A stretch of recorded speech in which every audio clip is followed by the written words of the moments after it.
Welcome to the NBA Coast to Coast podcast brought to you by thelines.com. Coming to you from the West Coast, Josh Lander, joined as always by Nate Weitzer on the East Coast. And we've got 10 games on the slate here on Wednesday night in the NBA. In this one, we are taking a look at the Heat taking on the Nets as dogs right now. We'll jump into this one. Also got the Mavs and the Nuggets up for you today, as well as our player props that we are looking to continue to stay wicked hot for you guys on. Go ahead and head to thelines.com as well. That's where you can get all the great written content we have for you guys this season, and use that odds finder tool we have up there. Make sure you're getting the best odds available to you from all those U.S. sports books this NBA season. Nate, let's get into this big slate on Wednesday night and then talk about our game here, the Heat and the Nets. Yeah, we open with Spurs +7 at the Hornets with a 243 total there. Bulls are +2.5 at the Pacers, 231. The Heat here, and basically in a pick 'em at Brooklyn, and that total dropping from 214 to 211 as we speak. Pistons +8 at the Celtics, who are on a back-to-back after overtime in Milwaukee. Knicks are +3 at the Hawks. The Cavs +3 at the Sixers. Couple of good Eastern Conference playoff matchups there.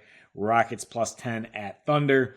Jazz struggling right now, +8.5 at the Grizz with a 240 total. Pelicans are +4 at the Lakers. And the Mavericks, the other game we break down, +4.5 now, bet down from +7. And the total's been bet up from 227 to 233 in that game. But we still are leaning over for sure there in Denver.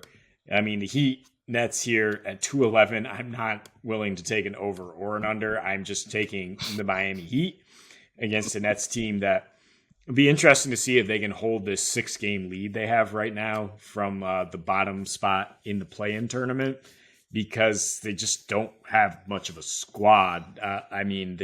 It's the Spencer Dinwiddie show, I guess now. Cam Thomas is definitely slowed down after his initial 3-game heater, after I guess teams got some film on him or whatever regression hit. They're not playing him either as much. Yeah. Right. Yeah. He's down to 24 minutes per game, scoring under 14 because Dinwiddie is soaking up nearly 30% usage, scoring about 21 a game in those three. But Dinwiddie, is exactly the type of guy that I look for the Heat to just shut down. And sure enough, his last 3 against them, 9 points per game on 39% from the field, 23% from downtown. The Nets just, I don't know where else they turn for scoring if he's not cooking against a team with poor backcourt defense. And I mean, they've covered in 3 of their last 5 here since the Kyrie trade request, since things kind of shifted. They've only won one of those games against Chicago when Chicago shot a ridiculously poor 8 for 25 from 3 and didn't take care of the ball. And Brooklyn hit 17 threes. Even in that game, though, their bench was just so abysmal now that they're this thin. I mean, besides Utah, Watanabe, you took it. Simmons, Joe Harris, and Patty Mills combining for a nice -46 off the bench in that game. I'm surprised they were able to hold that lead. Simmons, it's been talked about ad nauseum, is just completely falling off the cliff here in his last 6. He's a -46 when he has played. He's just always a negative in the box score. But the biggest thing here is the clutch numbers. And the Nets have been in these games and been right around covering against the Clippers. I think they covered by half a point, but they just collapsed down the stretch without a closer. I mean, they've been having 2 of the best closers in the game for multiple years now. And without them, it's just kind of like searching for answers. They've gotten into 3 clutch games in their last 6 here, and they have a 63 offensive rating, worst in the league, -85 net, and that is 28th in the league. Miami, they're not necessarily blowing doors off people. They've played actually a pretty tough schedule, though, in their last 10 is part of the reason to say, like, okay, I understand that, but still +24 net in clutch time there, which is 5th best, and 93 defensive rating, as you expect from Bam. Jimmy and the boys, I mean, both of those guys are in tonight. They're missing some key scorers, and mainly Tyler Hero. I mean, the fact that Kyle Lowry remains out hasn't really been a big deal. Gabe Vincent's been sort of a 1-for-1 replacement in a sense. I mean, he's +21 in his 5 starts for Lowry here, averaging 13 points. Is solid.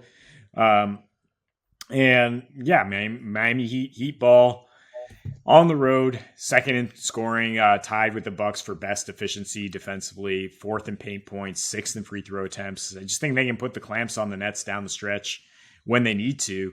Obviously, this is a key standing situation. They're right behind the Nets, and there's blood in the water right now. I think you would expect Miami to act like sharks here and get this win. Yeah, I think that's what you expect is Miami to really bring it, kind of like a situation that we saw with the Phoenix Suns as well the other night, where we called them beating the Kangs last night, where it was just a situation that it's hard to trust Phoenix as of late, but the signs pointed towards everything being on the up and up for them. I'm not necessarily saying I'm ready to start riding the Heat, but to your point, they have been playing a relatively tough schedule. I will say, I mean, in their last few games, I mean, the Nuggets and the Bucks were in there, but they also had the Magic and the Rockets and the Pacers as well. So the rest of the way, it's not going to get much easier for them, to be honest. They've had some pretty easy games that they've let flounder this season. That's kind of been the story for them, is like, even though they sit where they are, in terms of 32 and 26, they still got that sixth spot, like you said. And they're playing in such an awful division that they're going to easily probably win that Southeast, right? But like, that doesn't mean that they've been playing well. They've been playing crap competition with one of the easiest schedules. And so now it's only going to get harder. This is not necessarily the hardest of those games. I don't know what to do with the Nets just yet, as I think we both don't. Like, now there's just a lot of the same type of guy on the team. Like we said, they're the best. They're the 3-and-D team. They almost had Jay Crowder too, but they're the 3-and-D team of the league right now. And that's how they're going to continue to have to score points, is, continuing to be able to probably score from deep, relying on their two new guys from the Suns, as well as continuing to rely on guys like Watanabe and Joe Harris as well. Seth Curry just not really around or playing well. You mentioned, I just have to say it, like you mentioned Ben Simmons. Like, I was ready to start betting a little bit more on the Nets. Like, what has everyone been saying since Ben Simmons has been on the 76ers? Like, put him on a team where it's just a bunch of shooters and guys who can sort of dribble or he can help them create their own shot and play as a big man. So that's what this is, and he still can't really do it. He can't stay on the floor. He's not even putting up if you're in the thick of an offense and you don't shoot the ball when the ball is supposed to be shot within the flow of that offense, you are a bigger detriment to that offense than, if you even put that ball up and miss it at that point. So that's why he's not on the floor anymore, and that's why I wouldn't trust them to be able to do anything up. The Heat, say what you will about what they've been doing on the road as of late, definitely not impressive, and it's been that way all season. They're basically a similar team, though. I'm not going to say they're much worse. Obviously, they have a few more wins at home where they're 19-10, and you feel a lot more comfortable betting on them in that type of situation than maybe this one. So I really don't love the idea of betting on them even as dogs, although I know they're a bit better. If anything, you're betting on the idea that, like you said, this is a game that they need. It's just the road Heat right now. Like, I don't really believe in them, to be honest. And this isn't necessarily the route that I would take, but that's just me being fully honest with you, Nate, rather than lying to you and saying that I love this Heat pick. Yeah, last time I took the Heat, you were like, I can't trust this team. I don't even trust their injury report. And they'd handled business. But the point is, yeah, I mean, the fact that they're on the road is why you're getting them without a spread. In fact, you're getting a point, which is vital, because they're not going to blow doors off anybody. What they are going to do is grind out wins, in the margins of where you need to find points in the NBA when you're not a great offensive team, when you're not cooking. You don't have all your guys, because they never seem to have all their guys. And in this matchup, that's exactly what Brooklyn's struggling to deal with. I mean, they're fourth highest free throw attempts allowed at home. In their last three, they're allowing 57% of opponents' points off twos in 2-point field goals. So, it kind of lines up well for Miami to win, to get big shots in the mid-range, for Bam and Jimmy to do what they do there inside the 3-point arc, get to the free throw line, score their points there.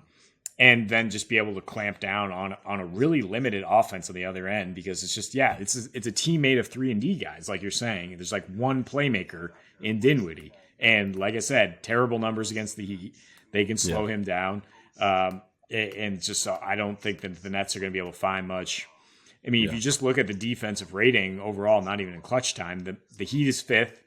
And the Nets are 29th in their last 11 overall. And the Nets were able to overcome that at times with Kyrie going off, but they just don't have somebody to go off again, in any matchup necessarily. I mean, Cam Thomas is capable, Dinwiddie's capable, but it's just, I don't think it's happening tonight. So I think Miami wins a low scoring game. No, they're not. You've convinced me. I consider me convinced. This is the exact logic that I used to feel really good about taking the Knicks against the Nets, a game we called a couple nights ago when we did our one sort of individual solo videos. But yeah, I'm completely around because who's going to finish? I watched that Philly Brooklyn game for the entire second half at that point, and that's exactly what happened and why I felt good taking that Philly money line when they were down double digits in the third quarter. I was like, great, but who's going to score and who's going to continue to stop Embiid once it comes down to when it's important at the end of the game? Like you said, interestingly enough, since the trade, the Mavs, when they've actually had some clutch time, have been putting up a lot of points because they've got Kyrie Irving, the guy that was doing it for the Nets previously. So I think it makes a ton of sense that this game is going to be close no matter what. To be honest, I don't see the Heat just running away with it. I think the Nets are going to come out. I wish they would play Cam Thomas a bit more. I understand the liability he is on defense, but it's like, come on, man, it's Hail Mary time to a degree. And if ever there was a Hail Mary player, it's Cam Thomas. So either way, yeah, I think Jimmy and the boys, as we've been calling them for a bit, they handle things down the stretch, man. And Jimmy going to the post and doing his thing, I think you can feel pretty good about that for this Heat team. So that is all the time we have for you today. Make sure to like and subscribe to that page. Check out the other couple videos for you, including those player props. And until we see you next, happy betting.